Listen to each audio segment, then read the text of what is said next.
This is Creating Your Encore Career and Becoming a Silver Entrepreneur with your host, Lynn Freest.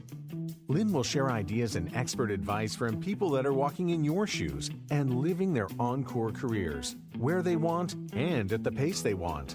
You'll start a company of one with confidence and knowledge to live a fulfilled life of freedom and ease. Lynn is a coach and leadership consultant whose mission is to show senior leaders and experts how to start something refreshing and new after a full career in the corporate environment. Welcome to this episode of Creating Your Encore Career and Becoming a Silver Entrepreneur. Thanks for listening. So, with an Encore Career, the rewards are better than a cold beer on a hot day.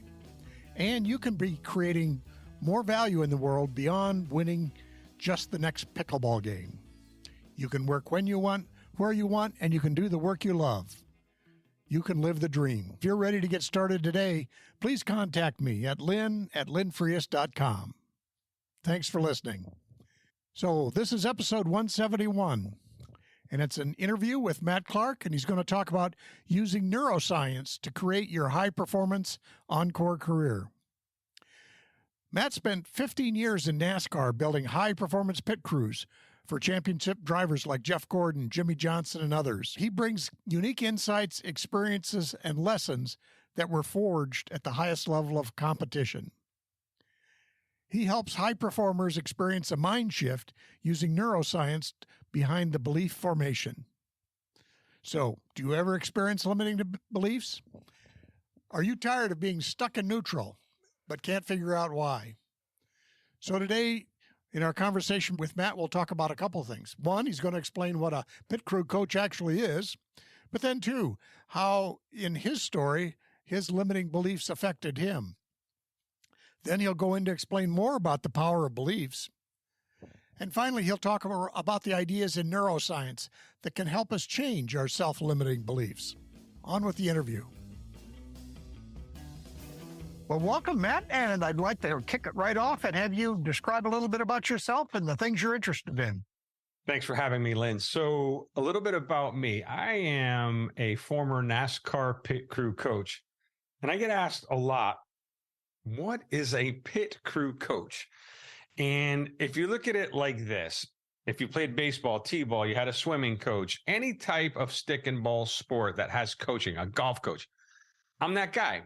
I did the X's and O's for the guys who go over the wall, the NASCAR pit crews who jump over the wall, change the tires, fuel the car for drivers like Jeff Gordon, Jimmie Johnson, and a few others, and spent 15 years in the sport building high-performance teams in NASCAR. Along with, after that, spending 3 years doing television at FOX Sports1, covering NASCAR. So I am steeped in NASCAR. My high-performance background is built in that, and I've learned a lot along the way, Lynn. Sounds like it. And it sounds like you've made some shifts in your own life. So you're actually learning as you're also teaching.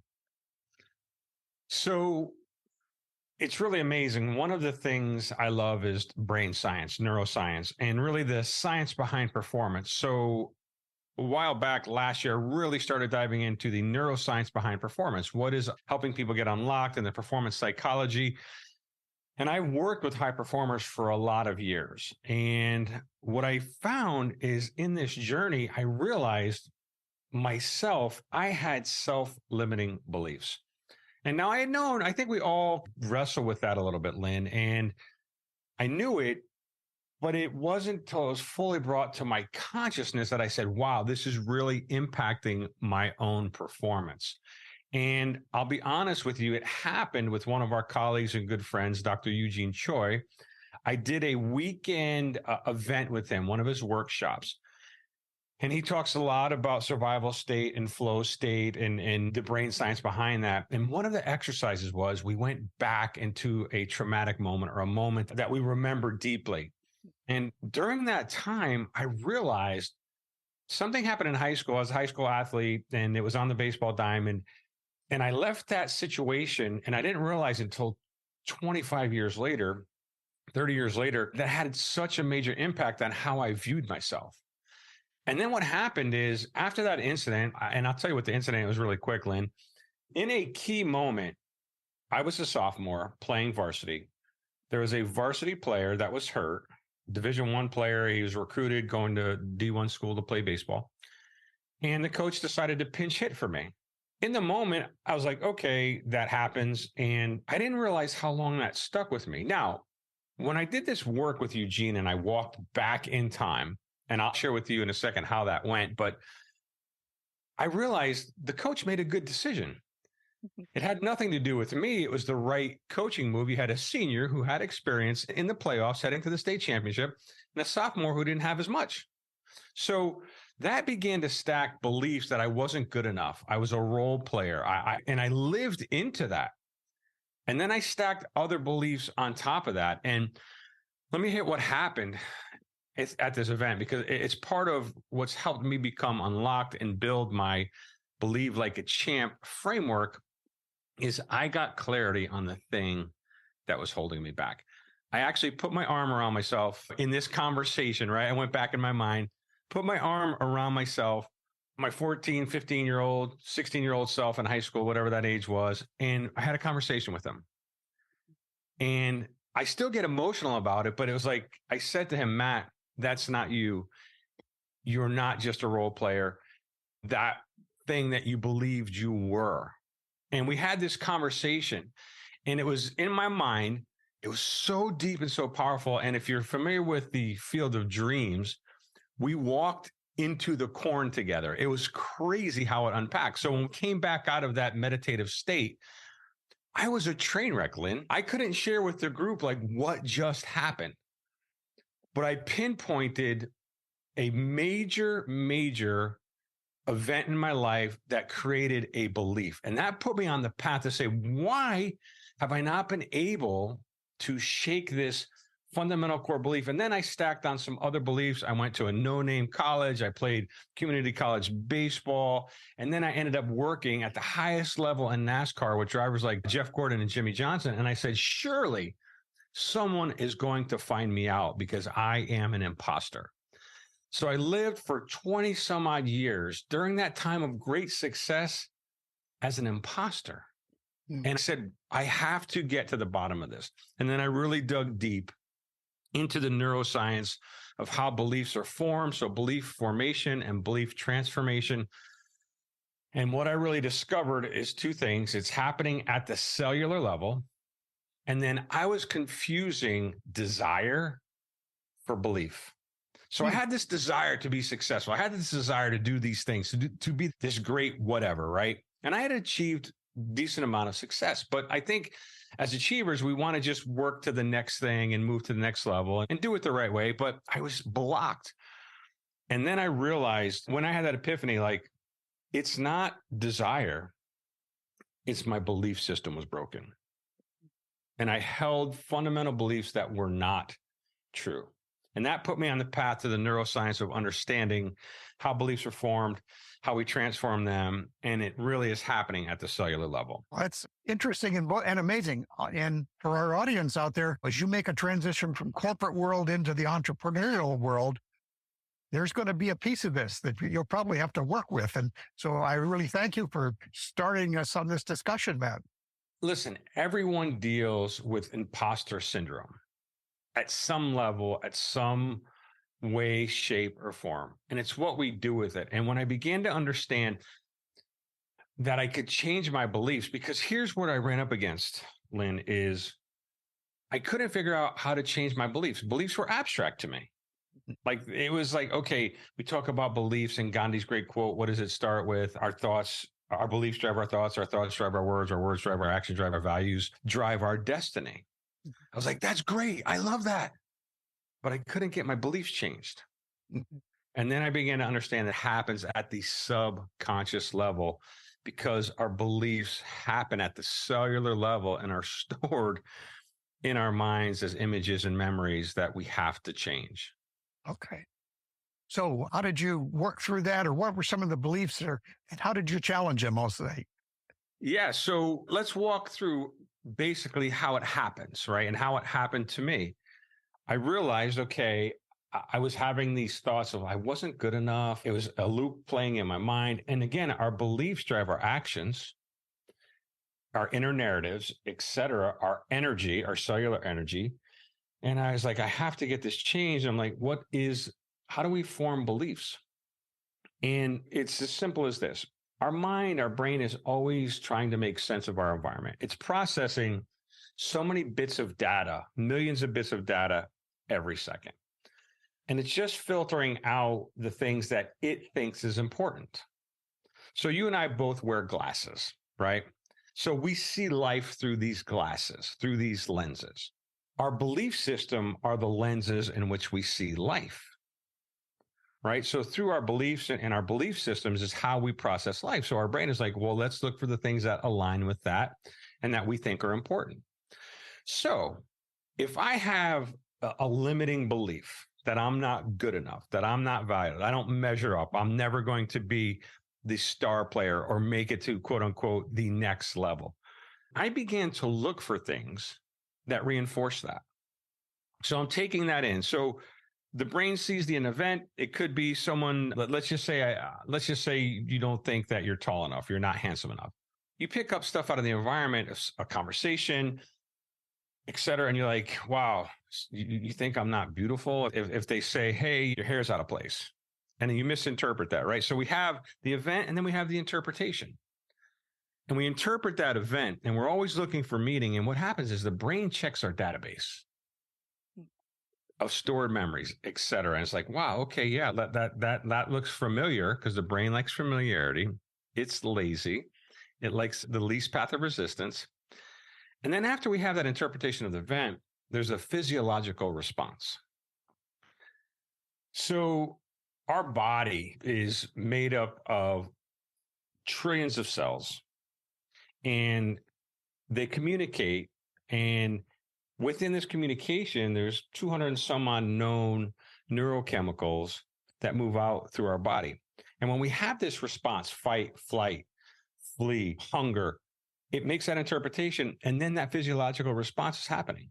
Mm-hmm. Have you ever noticed, maybe folks listening, all of a sudden you realize, like, I'm anxious. I have this anxiety. And it just didn't happen when you realized it.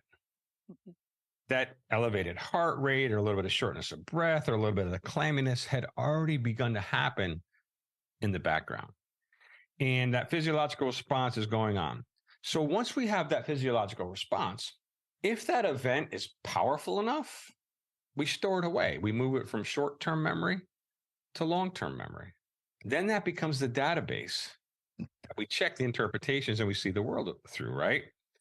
And then the brain begins to look for reaffirming events, forcing events that happen again. And that's how we begin to stack our beliefs. And what happens is, what I really unpacked was, ultimately, this is happening at the cellular level. Because what happens is those neurochemicals, the neurotransmitters, are sending messages to our cells. And that is delivering, quote unquote, the flavor of that interpretation to our cells. And then our cells begin to say, hey, this is normal. This is what I'm looking for. This is what I'm expecting. And we just start this loop over and over again. And I was like, I have to break that loop. And that's this, the science behind belief formation was transformational for me, because now I realize this is just a physiological problem that I know that I can fix, and I work through how to get that fixed. Okay.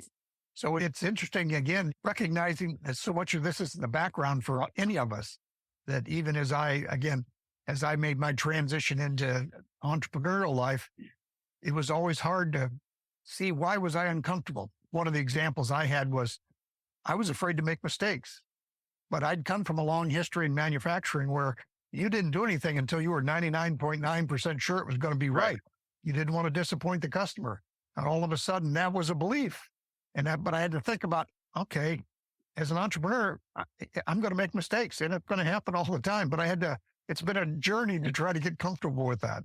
Right. I think we have to ask ourselves, when we have those beliefs or those thoughts, is why? And is it true?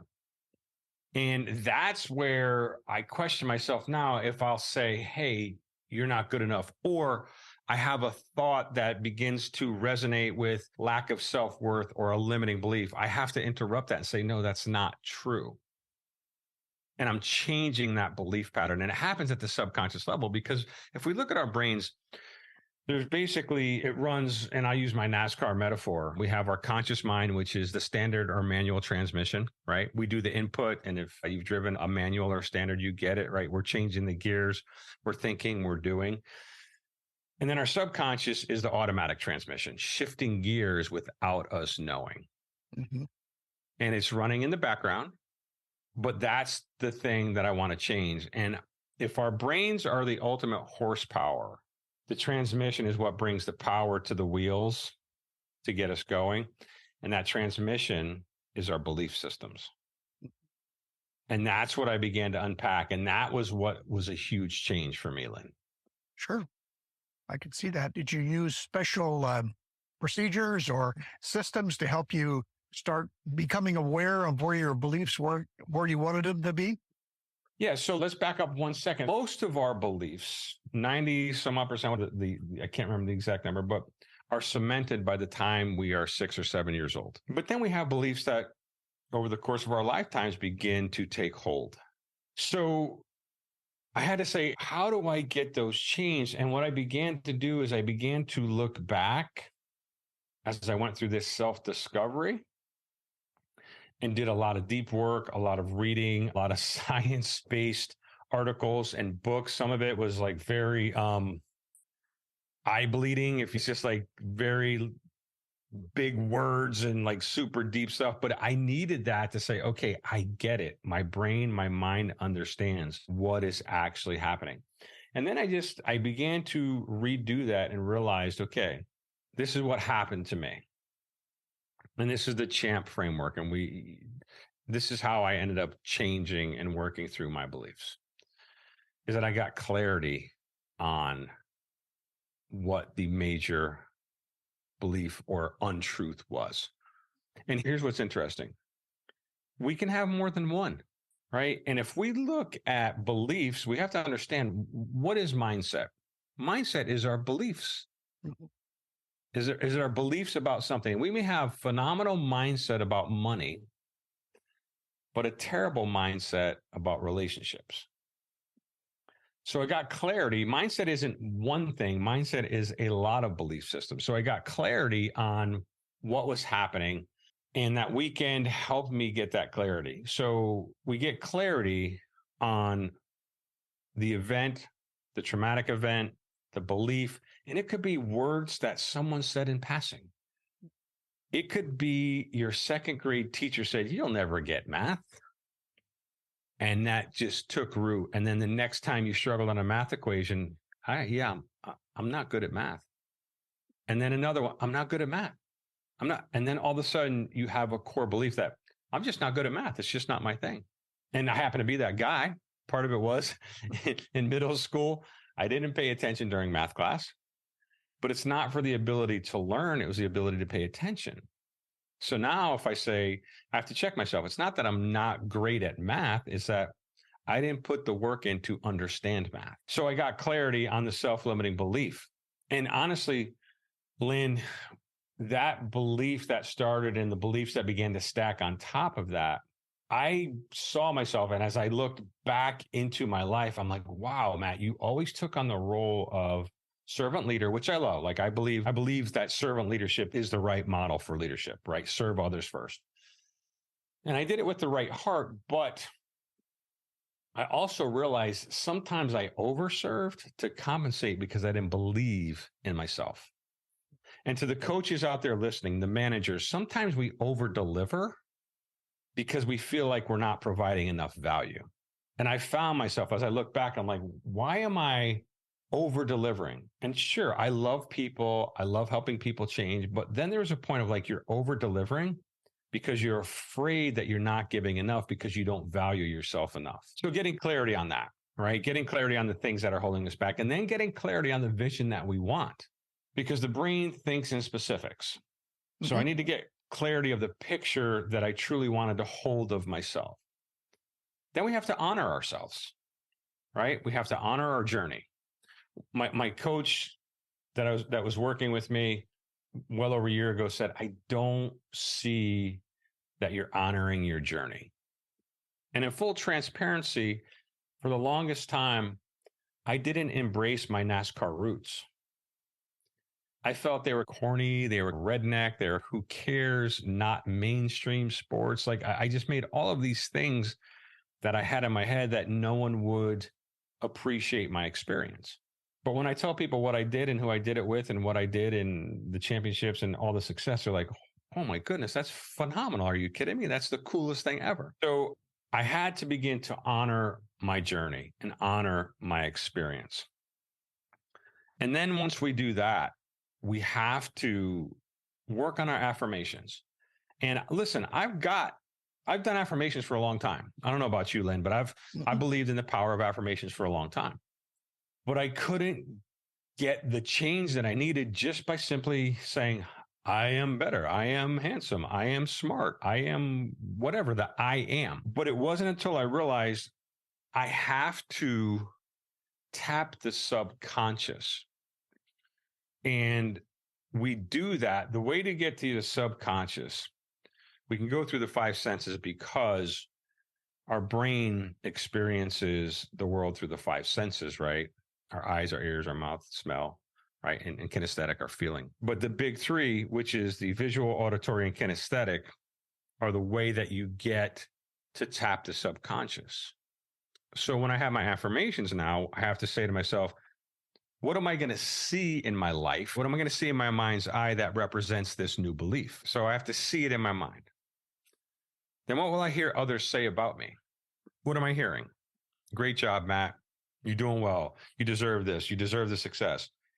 This is awesome, this new level that you're at. So what am I hearing people say? And then what am I feeling? What's that feeling? Am I seeking courage? Am I seeking love? Am I seeking affirmation? Am I seeking calmness, peace, serenity, courage, discipline?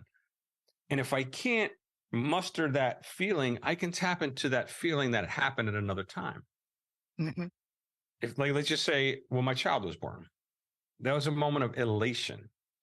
So if I'm trying to change this belief, or it was a moment of commitment, and I can tap into a prior event and attach this new image to that feeling.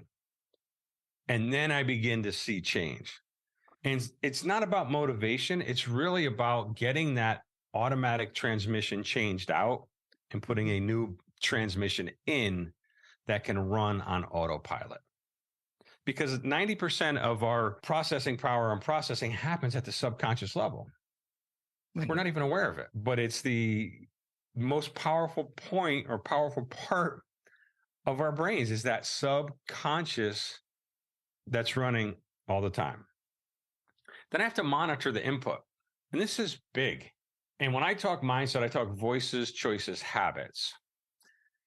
And when we monitor the input, we talk about what are you letting in, right? We have to monitor the self-talk.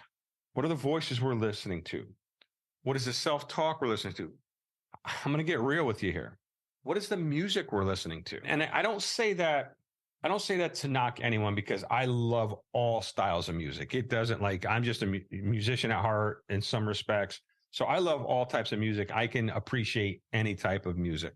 But Trevor Moawad, who was a high performance coach working mindset in the NFL, Nick Saban in Alabama, they would not allow their folks to listen to country music. They say we're the sum, or we're the average, actually. The average of what?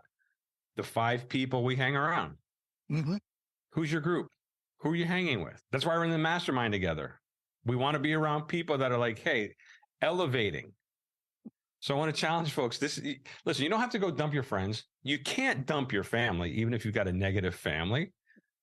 But you can monitor what takes and what you participate in. So we have to monitor the input. And then what we have to do, Lynn, is we have to make sure that we practice forgiveness and gratitude. And studies have shown when we practice forgiveness, we have to release the trauma. We have to release ourselves. We have to forgive ourselves. Some of us have experienced major traumas, and others have experienced traumas more than I can imagine. It's not your fault. But sometimes folks hold on to that. Why did the divorce happen? It was my fault. Why did this happen? Why was I abused? Oh, it was my fault. You have to release that. and you have to forgive yourself first and then forgive others. Then you have to practice gratitude. Practicing gratitude on a daily basis. There's always something to be grateful for. And our mentor, Mike Kim, has really pushed us to do that in our mastermind. And I was sitting doing it the other day, and I was like, I'm happy to hear the birds chirp. It was a nice morning. I had the door open, fall morning. I was grateful to hear the birds chirping in my yard. So there's always something to do. And when we do that, the brain begins to rewire itself into a more positive way. And when I practice those things and I live out that framework, I help myself change the beliefs that were holding me back and causing me to have a myopic view of my ability, a limiting belief on the things that I can accomplish or do. And I enjoy helping others work through that as well. Yeah, absolutely. I remember you talk about forgiving others, and I remember a quote that I got from somewhere that said, holding resentment is like poisoning yourself and hoping the other guy dies. It's just not going to be useful. 100%. That is a great quote. It's likewise, gratitude. We do have great lives. Again, a book, I think it was by Dan Gilbert, called Stumbling Upon Happiness. And he said, can a quadriplegic be happy? He says, yes, they can. And even my mother, who's now 96, but grew up in the Dust Bowl of the Depression in Nebraska, she said, we had a happy childhood. Didn't have any money, but we had a happy childhood. Right. Yeah. And again, so I think we have to really, part of this whole process is what defines success for us. And it's not all monetary. Listen, money is great, but we can't take it with us. I know that's cliche, but is that really happy? Is that really giving us the happiness and the joy that we want? For the most part, no.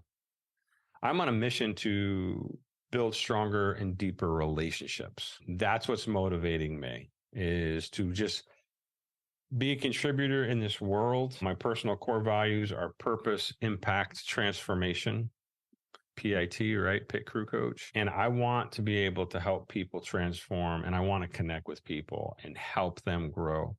That the Encore Career, right? That's what we're talking about, right? I'm in my second career, Lynn. Right. So I finished an unbelievable run in NASCAR and national television with FOX Sports1, and then headed back in the coaching industry. I was also a blue collar guy, worked in the service industry.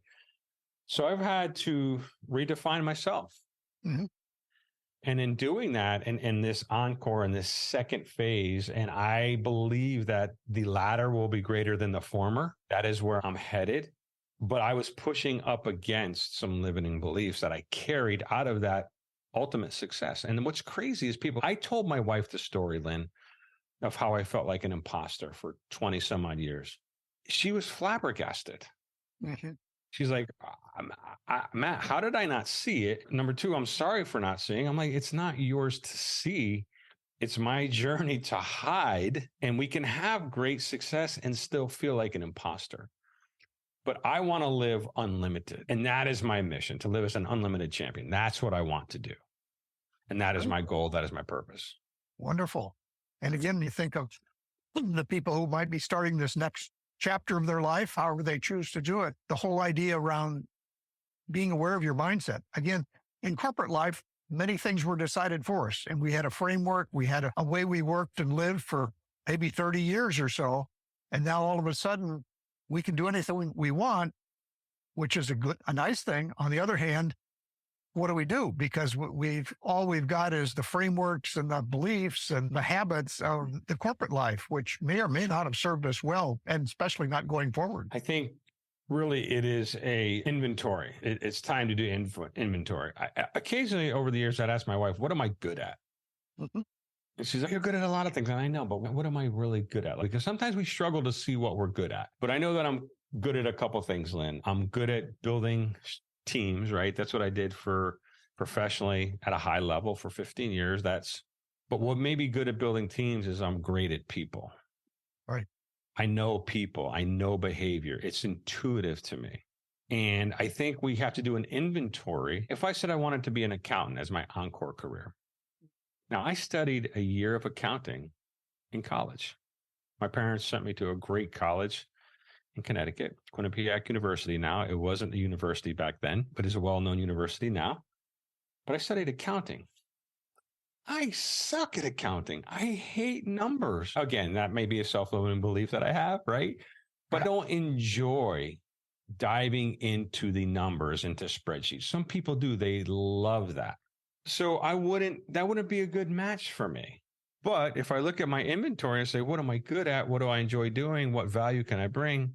I'm good at people. And then so naturally, coaching, speaking, mentoring, that is where I'm living, breathing, and will die. Like this is, as an entrepreneur, small business owner, that's where I'm at. And for me, coming full circle to how we started the conversation, I had desire, but they didn't align with my beliefs. And until we get our beliefs and desire aligned, we're going to be frustrated. And that's where we're stalled out. That's where we're not getting anywhere. That's the frustration of, why can't I go anywhere? It's because what happens is, again, we're coming back to the subconscious.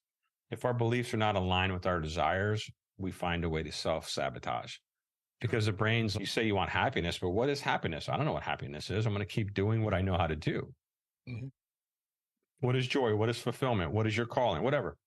Unless I'm specific, the brain's like, hey, what we were doing works. So let's procrastinate.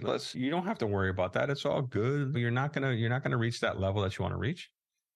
And I think, again, that's what's pushed me to say, listen, I have to step out and push through this barrier. And it's been phenomenal. I have more clarity about the direction of my life than I ever have in the past. And I am excited to be on the journey of discovery. And I'm a lifetime learner. I enjoy reading, learning, and the beauty about doing that is this thing called neuroplasticity, right? Familiar that our brain can change. And I want to make sure that I'm continually growing my gray matter till the day that I die. I'll share the example that my audience has heard me use many times, but my mother had a good friend who was in her late 90s, and that particular woman every year had a project. So in the year she passed away, about 98 or something like that, her project that year was to learn Italian. She was focused on learning Italian at 98. Yeah, we need to keep growing. I love that. I don't ever want to stop. So listen, I'm going to say, and I hope your audience, they don't know me, but maybe they'll know my heart a little bit.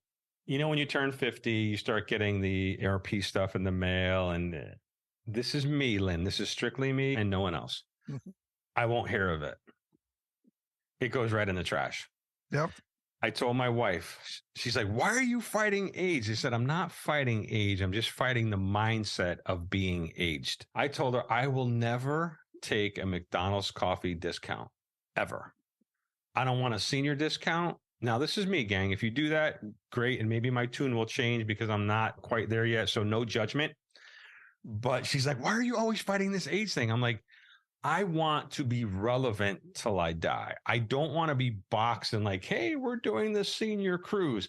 No, I want to go hang out with the college age kids doing the cruise and having fun with them, because at heart and in my mind, I haven't changed. Mm-hmm. What's just changed is my physical body. And I don't want to be boxed in by this physical body to say, well, because you're in this physical body, therefore you have to act a certain way. You can't dress a certain way. My kids asked me the other day, and I guess I'm sharing a little bit too much, but I will. It's all good. My wife told me, she's like, Josh, my youngest, he's 19. Him and his girlfriend were talking. My wife came to me. She said, Josh and Jana were talking, like, why are you wearing Air Force Ones? I'm like, because I like them. Because they go with my jeans. Like, that's my style. Like, I'm not giving up. I would have dressed the same way when I was 20 or 30 or 35. I'm not going to change because I'm over 50. Right. So, and listen, I'm anti-conformist anyway, non-conformist, anti-establishment when it comes to some of those things. Please don't tell me I have to act a certain way or behave a certain way. Not going to happen. So anyway, that's my soapbox, but I'm fighting it all the way, Lynn. And I think, as I tell my kids, while I I may have to grow older. I don't have to grow up. So I can keep being myself and I can cause them grief is what I can do. Absolutely. I told my wife, I'll be forever 12. And it's one of those things that now as we get to that second half of life, we can pursue some of those things that we maybe didn't pursue when we were younger, whether it be interests or new talents or things like that. I think we've learned a lot about what works and what doesn't over the time. But on the other hand, now in this second chapter, hey, if I want to be a writer, I could certainly have the opportunity to pursue that. So I've always wanted my PhD. I'm nowhere near that. But during this whole time of figuring out like my belief system and my self-loaning beliefs, I was on this journey of, I need this certification to get me to the next level. I need this next training. I need this next to validate, and that will get me to the next level that I want to get to. And when I went through this process, Lynn, I realized it's not about the certifications. It's not about any of that. But now that I have that clarity, I do want to go back to school for my master's in performance psychology because I love learning. Prior to this self-discovery, I felt like going back to college was like I needed the degree to be all I needed to be. Mm-hmm. And that's untrue. Right. I can live my fullest life right now and have a successful second career with all the tools that I have right now. I have a lifetime of experience. I have a body of experience that when I really look in hindsight is truly amazing. And there are people with a lot less doing a whole lot more. Mm-hmm. And that's another challenge for me. Like, wow, they're crushing it. And they don't have even close to the experience or background that I have. But now that I know the right reason to go for the certification, for the education, for the writing workshop, for whatever the thing that you want to do or the hobby or interest, make sure it's the right reason. And it's not rooted in, hey, I need this to be the next evolution of myself. No, you need it for you to be fulfilled and to grow internally, and the fruits will come externally. Well, I entirely agree. I mean, I've done that having come from my corporate background. Badges were important, certifications, whatever they may, but now I've come to see that while I might want an experience, whereas I'm working with the mastermind group will provide me with new skills and new experiences, it probably won't get me a big badge or anything that I can sell, but that whole idea of I want to keep learning and growing, not necessarily just accumulating certificates or badges. 100%. It's a journey. Yeah. Yeah. One of the recent affirmations I came across was it said, I'm on my path and I continue to learn and grow. And it's not the path anyone else is on. It's my path. Just stay with it. I would stay on the path. And you know what? If you end up off the path, it's okay to wander through the woods, because sometimes when we wander through the woods and take a road less traveled, we find things that we didn't know existed. And here I am, right? Very great success, what many would consider. And I'm back studying the brain and brain science. Mm-hmm. And I'm like, how did I get here? But when I'm in that space lane, time evaporates. Yep. And I'm like, I love this. I really enjoy learning this stuff first for myself. Mm-hmm. And then if I can be of value and add value, I'm able to do that. Oh, absolutely. Yeah. And one of the things I do tell folks that are interested in Encore Career is think back over the experiences you had in life, not your titles, not your positions, but what were the individual experiences that really gave you joy or right. You lost track of time? Said that will be the root of where you might want to go next. 100% agree with that. So, well, Matt, I really appreciate it. And we'll also include your contact information in our show notes. Any upcoming events or anything you want to share that people might find you? They can find me. I think you post my website, but it's mattclarkmc.com. I'll be honest with you, Lynn. Yeah, I'll be presenting and speaking here in another few weeks. That is increasing in 2023. I'm always looking for opportunities to present these new ideas and to work with folks as an expert team strategist at events. And that's really where I'm at for 2023, is really building out and really booking out my speaking platform. Absolutely. Well, I can imagine there are a lot of people, especially now that we're after the pandemic, so to speak, trying to build teams. And obviously, you know how to get things done in just a couple of seconds in the teams you've built. Yes. Yep. And listen, I've experienced great success, but I've also experienced a lot of, let's call it learning along the way when the pit stops weren't quite as fast as they should have been. Yeah, I think it's John Maxwell that said, sometimes you win and sometimes you learn. So we just, Exactly. we go with that. So You got it. again, thank you, Matt. I appreciate it. And best of luck. Thanks, Lynn, for having me. Many thanks to Matt for sharing his insights and wisdom. Some of the things we covered was explaining what a pit crew coach is, the story of how his beliefs affected him in life, the power of beliefs in helping shape our success, and then some of the ideas around neuroscience that can help us change our self-limiting beliefs. So to wrap up, with an Encore career, the rewards are great. You can be creating value beyond just winning the next pickleball game. You can work when you want, where you want, and you can do the work you love. If you're ready to get started right away, please contact me over at linfriest.com. Maybe listen to a few podcasts and get on the email list. So we'll see you soon. Again, thanks for listening, and we'll see you next time.